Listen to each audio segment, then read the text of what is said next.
শুনেছি এত জঘন্য হয়ে গেছিল, আবার শুনছি ভালো হচ্ছে।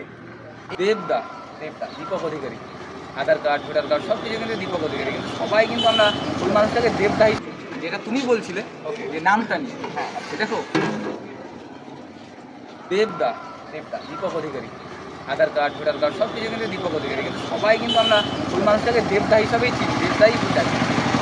সেরকম আমার আধার কার্ড প্যান কার্ড যত দোকানে যত ডকুমেন্টস আছে সব কিছুতেই পেলি, কিন্তু এইটা হচ্ছে নামটা দেওয়া, যেহেতু এটা হচ্ছে নিক নেম বলতে পারো, ডাক নাম বলতে পারো, কিন্তু অরিজিনাল নাম কিন্তু আরে আমেরিকা দাদার বিরিয়ানি, আমেরিকা দাদা এত যে মানুষ সোশ্যাল মিডিয়াতে এত কিছু খারাপ খারাপ মন্তব্য করছে, আমেরিকান দাদা কিছু মনে করে না, আমি মনে করি না। তার কারণ হচ্ছে আমাকে খারাপ যারা বলে তাদের থেকে ভালো বলার লোকের সংখ্যা বেশি।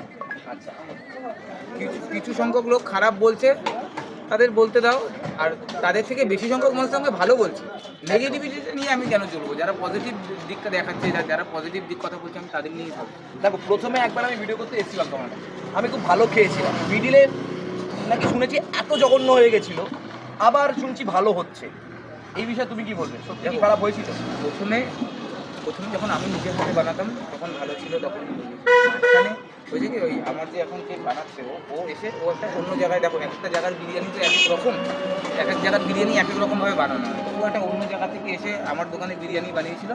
আমার দোকানে যারা বিরিয়ানি খেয়ে অভ্যস্ত তারা বলছিল দাদা ভালো লাগছে না, কারণ তারা তো আমার স্টাইলে খেয়ে অভ্যস্ত। একদমই। এবার ও ওর মতন স্টাইলে করে বানাতো, ওই মাঝখানে ওই কটা দিন একটু গন্ডগোল হয়ে গেছিলো। তারপরে আমি ওকে ডেকে বললাম, ভাই দেখ তুই আমার মতন করে বানা, মানে আমার যে রেসিপি আছে সেইভাবে বানা। এখনও সেইভাবে বানাচ্ছে, লোকে ভালো বলছে, কিন্তু 100% তো ভালো কেউ বলে না। মোটামুটি কত কেজি যাচ্ছে পার ডে?